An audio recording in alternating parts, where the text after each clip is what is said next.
अध्यक्ष बहन रेखा अरुण वर्मा जी, हमारे बहुत ही संवेदनशील, कर्मशील और आपके दिलों में बसे हुए ऐसे हमारे विधानसभा के प्रत्याशी श्री विनोद शंकर अवस्थी जी, हमारे प्रदेश के मंत्री जिला प्रभारी श्री शंकर लाल रोधी जी, हमारे जिला के अध्यक्ष श्री सुनील सिंह जी, श्री प्रकाश सिंह जी विधानसभा के प्रभारी, कुलभूषण सिंह जी, बाला प्रसाद अवस्थी जी वर्तमान में विधायक, अनुराग मिश्रा जी, दुर्गेश नंदन पांडे जी, मंच पर विराजमान पार्टी के वरिष्ठ पदाधिकारी और कार्यकर्ता बंधु, सम्मानित मंच और यहाँ धौरारा में एकत्र आए इतनी बड़ी संख्या में मेरे प्यारे नौजवान साथियों,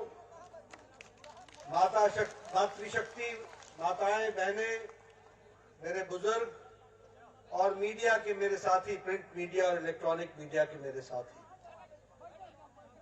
मैं जब यहां आ रहा था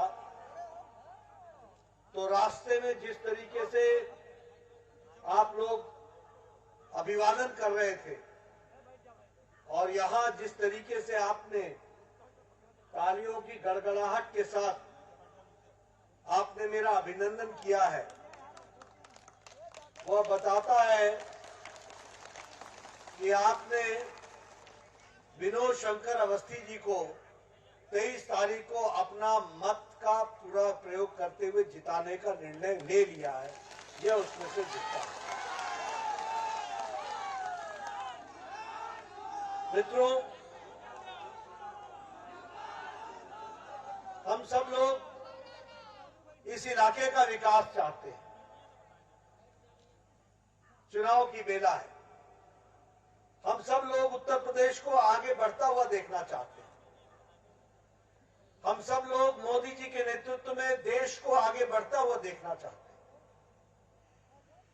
अगर हमको मोदी जी को इस देश को आगे ले जाते हुए देखना चाहते हैं, अगर हम उत्तर प्रदेश को योगी जी के नेतृत्व में आगे देखना चाहते हैं और अगर हम धौरारा को आगे बढ़ते देखना चाहते हैं, तो उसका रास्ता है तो वो विनोद शंकर अवस्थी के माध्यम से है। ये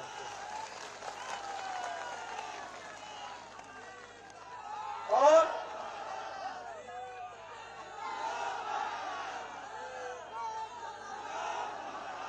चुनाव में लोग तरह तरह के तरीके से लोगों को लुभाने का प्रयास करते हैं। हर पार्टी आएगी, कहेगी मैं ये करूंगा, मैं वो करूंगी, मैंने ये किया है, मैंने वो किया है। एक बात याद रखना, कभी किसी को इस आधार पर वोट मत देना कि वो क्या करेगा। हमेशा वोट इस आधार पर देना कि वह नेता और पार्टी पीछे क्या करती रही है, वही आधार बनेगा कि वह आगे क्या करेगा। और जब आप पीछे मुड़ के देखेंगे तो आपको दिखेगा कि यही पार्टी है जो राष्ट्रीय पार्टी है, यही पार्टी है जो विचारों की पार्टी है, यही पार्टी है जो परिवारवाद को नकार कर मेरिट को, अपने जो हमारी क्वालिटी है उसको पहचान कर एक एक कार्यकर्ता को आगे बढ़ाने वाला काम करती है, तो वह भारतीय जनता पार्टी।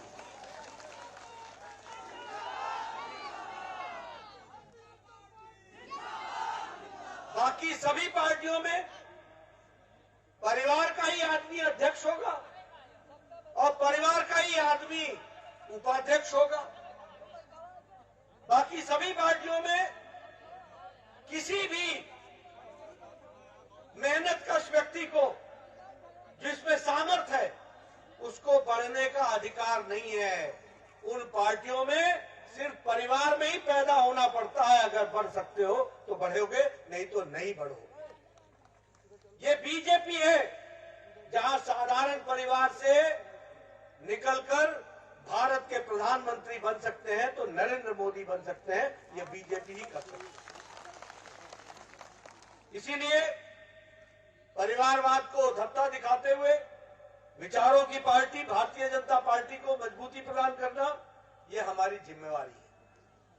दूसरी बात, यही पार्टी है जो माफिया राज को समाप्त करती है, गुंडागर्दी को समाप्त करती है, आतंकवाद के खिलाफ करती है। आज पुलवामा की तीसरी पुण्यतिथि है और आज के दिन पुलवामा में घटना घटी थी और जहां मैं उन शहीदों को नमन करता हूं जिन्होंने देश की रक्षा के लिए अपना आन बान शान सब कुछ सर्वस्व किया, बलिदान दिया, उनको देश नमन करता है। और साथ ही साथ भारत के प्रधानमंत्री की वो बात भी याद रखता है जो पाकिस्तान को उन्होंने कही थी कि तुमने बहुत बड़ी गलती कर दी है, तुमको इसका खमियाजा भुगतना पड़ेगा और तुम्हें हम घर में घुस कर मारेंगे, इस बात को उन्होंने कहा था।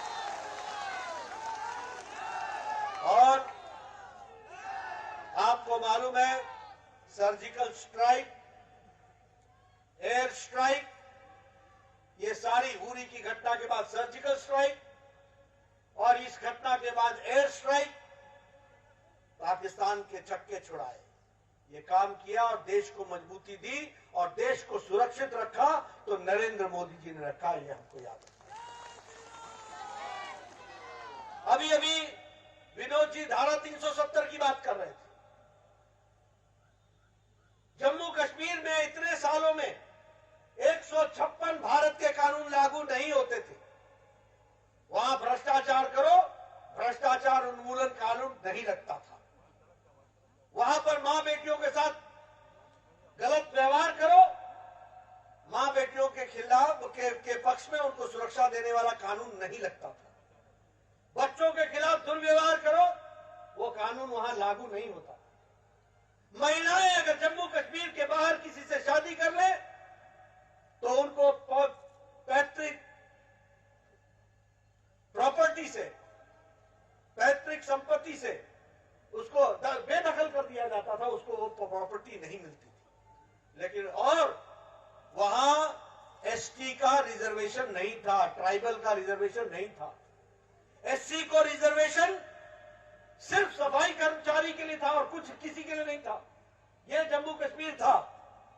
इसको धारा 370 को हटाकर जम्मू कश्मीर में भारत के संविधान को अक्षरशः लागू करने का काम किया तो नरेंद्र मोदी जी ने।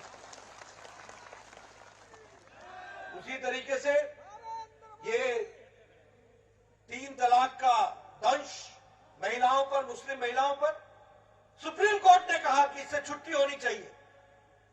पाकिस्तान में 3 तलाक नहीं है, अफगानिस्तान में 3 तलाक नहीं है, बांग्लादेश में 3 तलाक नहीं है, ईरान में 3 तलाक नहीं है, इराक में 3 तलाक नहीं है, ये सब मुस्लिम देश है। लेकिन हमारे भारत में 3 तलाक था। सुप्रीम कोर्ट कहता था कि हटाओ। नेताओं में हिम्मत नहीं थी। मोदी जी की इच्छा शक्ति ने 3 तलाक को हटा दिया और आज महिलाओं को आजाद किया है, ये भी हमको याद है। ये जब मैं बोलता हूं विनोद शंकर जी को आप वोट दो, तो यह पासपोर्ट है विकास का, यह रिन्यूअल है, ये लाइसेंस है आपके इलाके के विकास का। आप बताइए कार सेवकों पर गोली चलाई थी कि नहीं चलाई थी? सपा सरकार ने चलाई थी कि नहीं? कांग्रेस ने राम मंदिर को लटकाया, भटकाया, अटकाया कि नहीं? ये आजकल अखिलेश जी मंदिर में जा रहे हैं, हनुमान मंदिर, घंटी बजा रहे हैं। अब घंटी बजा के क्या होगा? अब पछतावत हो गया जब चिड़िया चुग गई खेत। अब तो वहां भव्य राम मंदिर बन रहा है और उसको ताकत देने का काम आप 23 तारीख को विनोद शंकर को वोट देकर के करेंगे, इसकी आपको चिंता करें। मित्रों, हम गरीब, वंचित, पीड़ित, शोषित समाज के अंतिम पायदान पे खड़े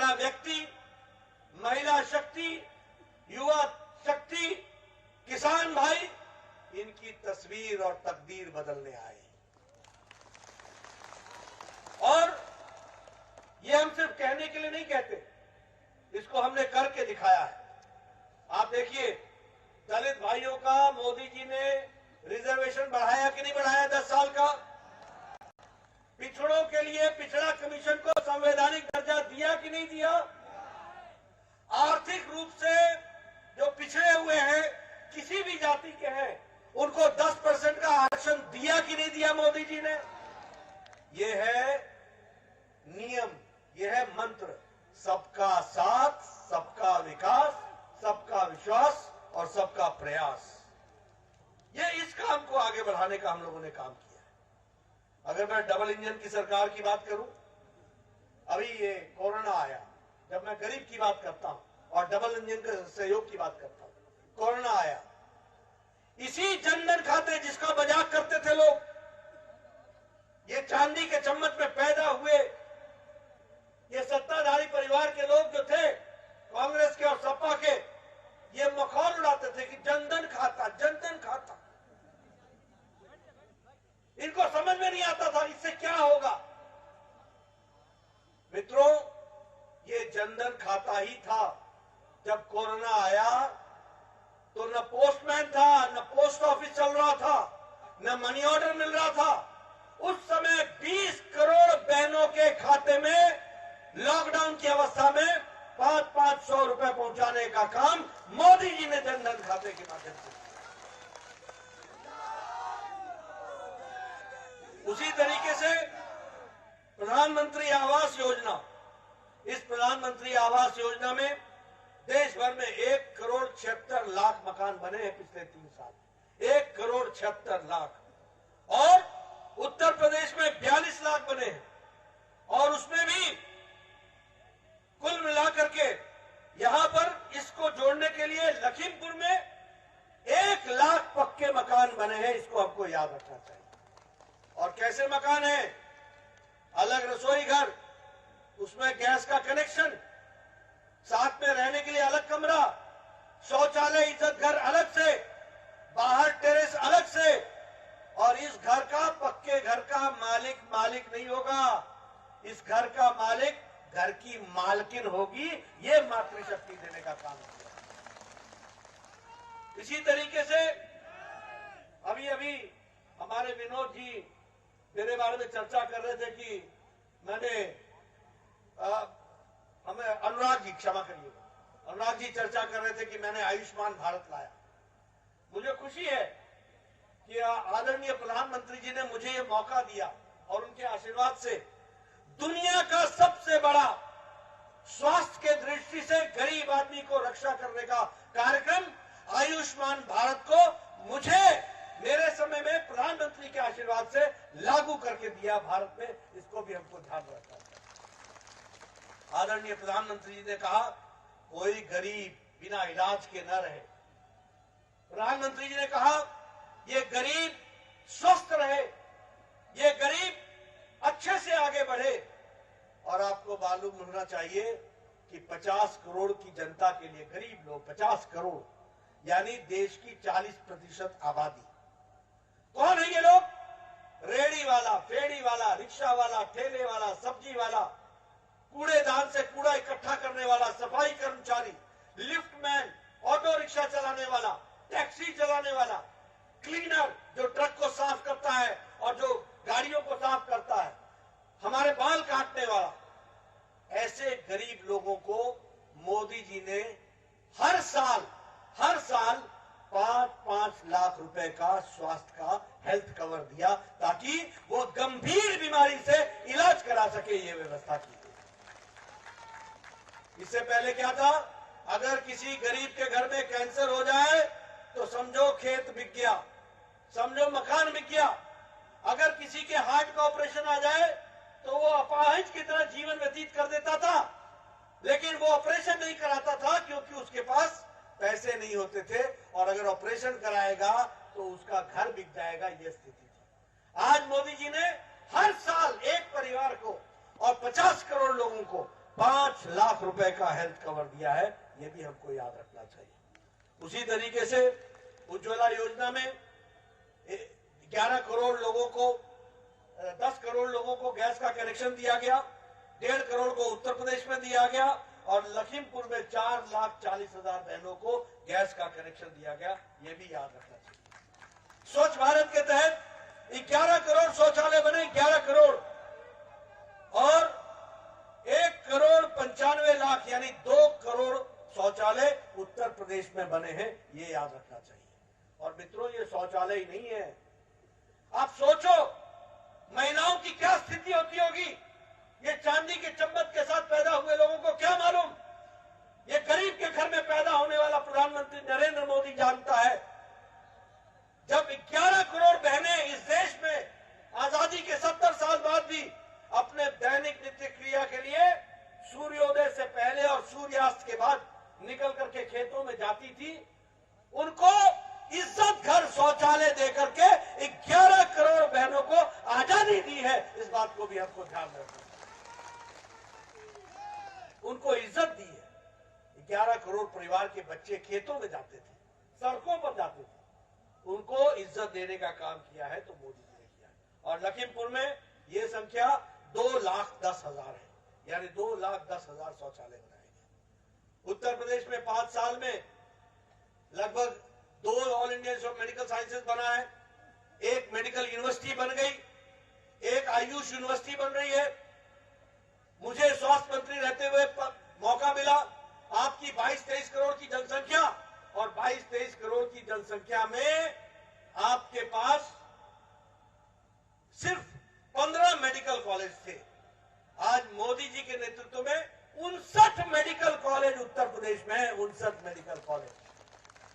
और उसी तरीके से अब जेवर का नया इंटरनेशनल एयरपोर्ट बन रहा है, एशिया का सबसे बड़ा एयरपोर्ट, और दुनिया का 5वें नंबर का एयरपोर्ट बन रहा है, तो वो उत्तर प्रदेश में बन रहा है। ये भी हमको ध्यान रखना है। अब ये हाईवेज बन रहे हैं, सामने सामने से हाईवे जा रहा है, 4 लेन, 6 लेन, कोई पूर्वांचल एक्सप्रेस, कोई गंगा हाईवे, कोई बुंदेलखंड एक्सप्रेस हाईवे, कोई गोरखपुर लिंक एक्सप्रेस हाईवे, 4 लेन, 6 लेन। मैं सबको बोलता हूं, ये सड़कें नहीं है, ये विकास की गंगा है। याद रखना, ये गंगा है विकास की, जिसको आगे बढ़ाना। इंडस्ट्रियल कॉरिडोर बन रहा है। इस बार के केंद्रीय बजट में 60 लाख लोगों को 1 साल में नौकरी देने के लिए प्रोडक्शन लिंक इंसेंटिव के तहत काम चल रहा है। 25,000 किलोमीटर सड़क 1 साल में बनेगी भारत में। और सड़क कैसी होगी? 4 लेन, 6 लेन। कितना खर्च होगा? 20,000 करोड़ रुपए खर्च होगा 1 साल के अंदर। इसको हम ध्यान में रखें।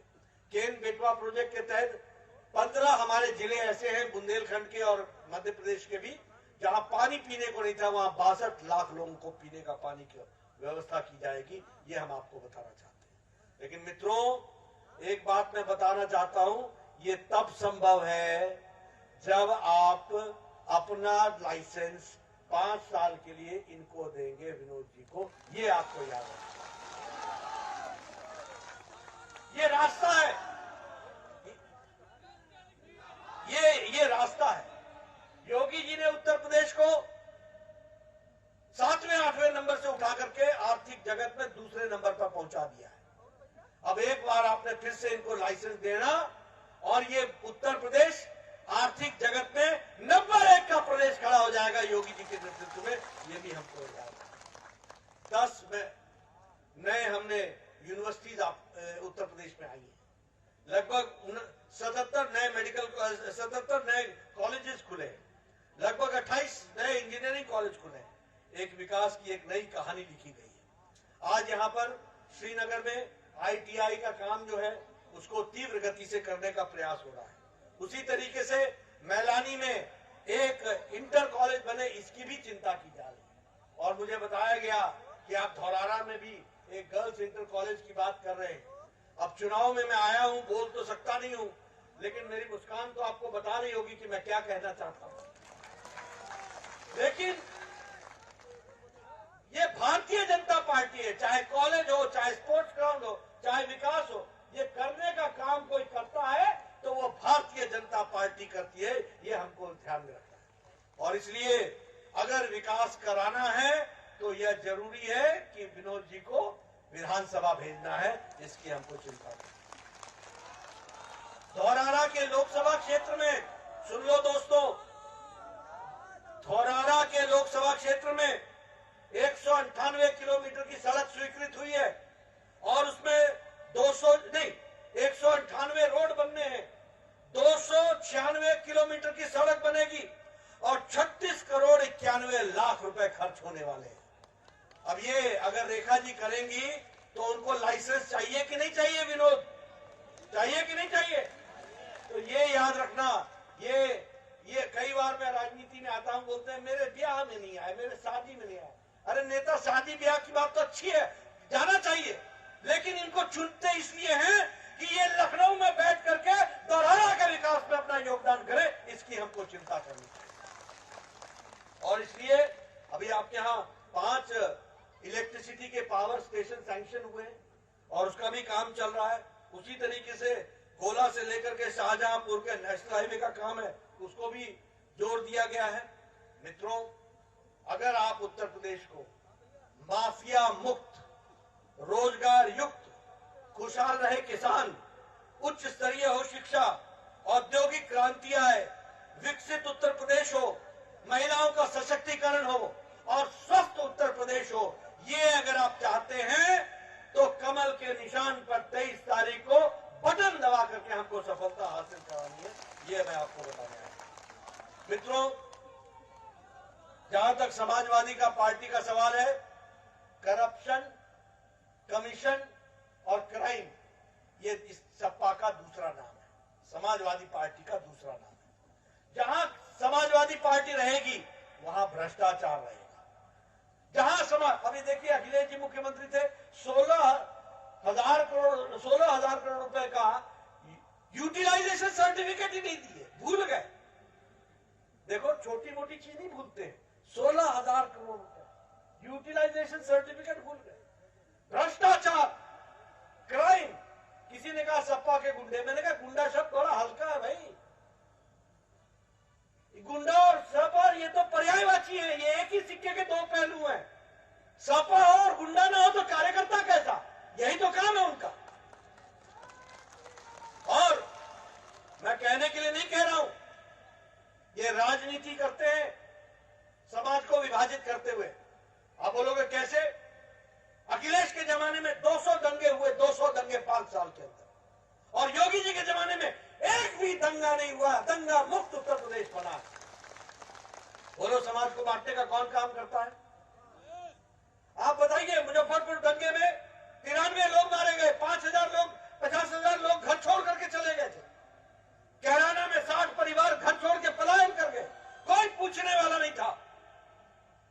बताइए, गुंडई कौन करता है, दंगे कौन करता है? और सुप्रीम कोर्ट ने कहा कि अखिलेश की सरकार विफल रही है, अखिलेश की सरकार ने किसी एक धर्म को विशेष तरीके का तवज्जो दिया है। सुप्रीम कोर्ट ने कहा कि प्रशासन नाम की कोई चीज नहीं रही है। सुप्रीम कोर्ट ने कहा दंगा को काबू पाने में असफल रही है अखिलेश की सरकार।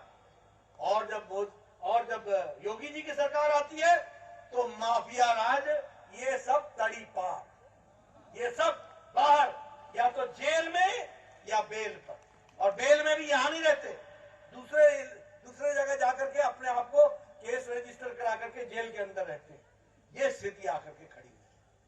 अब मैं पहले भी चर्चा कर रहा था, आप बताइए, यही मुख्तार अंसारी था, यही आतिफ था और यही आजम खान थे, एमएलए एमपी बन करके घूमा करते थे। आजकल कहां है तीनों, कहां है? तो ये इनकी जगह वही थी ना, बाहर किसने निकाला था और फिर से अंदर किसने डाला? और अगर योगी जी की सरकार रहेगी तो क्या रहेगा? ये ध्यान में रखो, ये फर्क है शासन का, ये है विनोद को वोट देने का फर्क। विनोद को वोट मिलेगा तो आतंकवादी जेल में होंगे,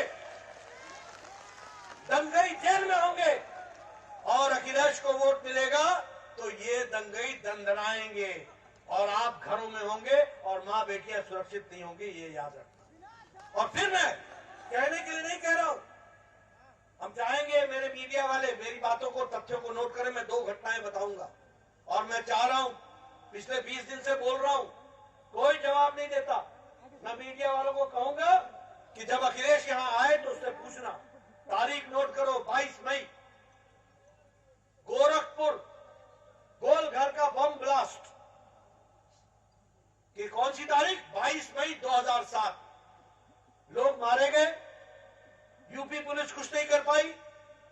एनआईए ने पकड़ा।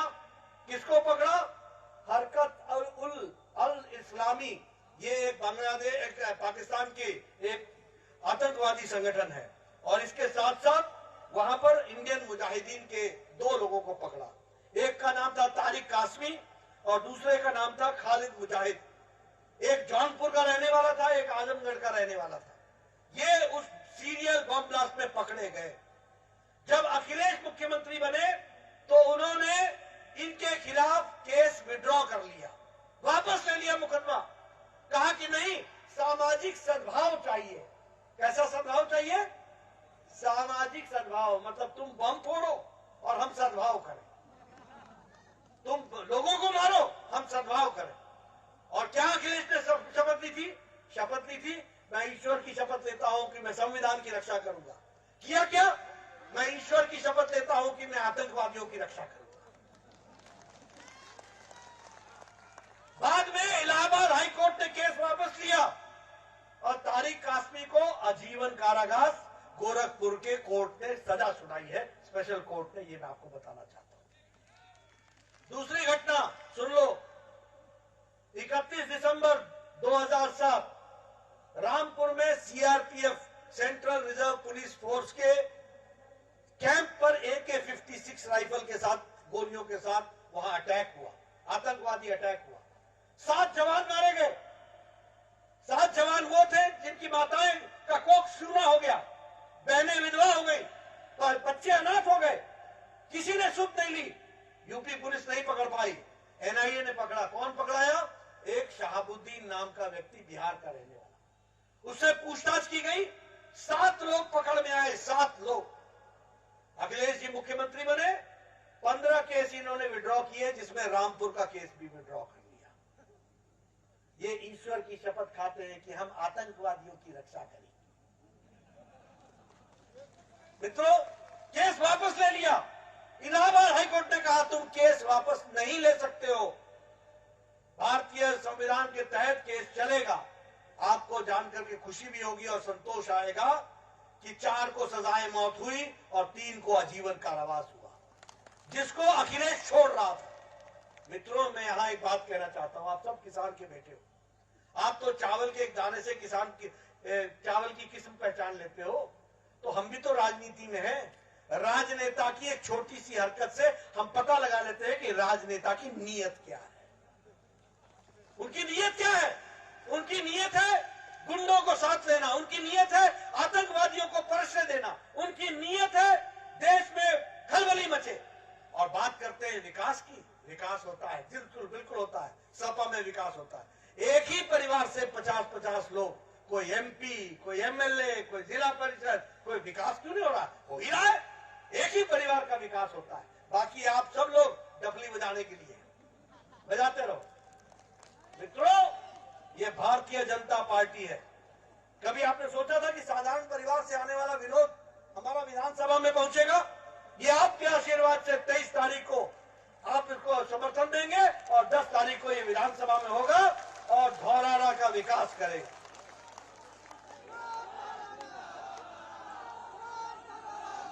ये गरीबों का प्यारा विनोद धौरारा, इसको संभाल के रखना ये आपकी जिम्मेवारी है और इनको आगे बढ़ाना ये आपकी जिम्मेवारी है। बोलिए, करेंगे ना? संभालेंगे ना? संभालेंगे ना? संभालेंगे ना? आप सबसे मेरा निवेदन है, याद रखिएगा, धौरारा का विकास इसी रास्ते से होके जाता है। और अमन, चैन, शांति। आप चाहते हैं कि नहीं चाहते कि आपकी बहु बेटियां सुरक्षित रहें? आप चाहते हैं कि नहीं चाहते हैं कि समाज में अमन, चैन, शांति रहे? आप चाहते हैं कि नहीं चाहते हैं कि उत्तर प्रदेश आगे बढ़े? आप चाहते हैं कि नहीं चाहते हैं कि धौरारा आगे बढ़े? एक ही रास्ता भारतीय जनता पार्टी, याद रखना, एक ही रास्ता, कमल का निशान। आपने मेरी बात सुनी, आपका बहुत बहुत धन्यवाद। फिर आऊंगा चुनाव के बाद, फिर आपके दर्शन करूंगा। बहुत बहुत धन्यवाद। अब मैं भारतीय जनता पार्टी के जिला प्रभारी और प्रदेश मंत्री श्री शंकरलाल लोधी जी से आग्रह करूंगा कि वह आए और सभा का समापन करें। आदरणीय शंकरलाल जी प्रसाद।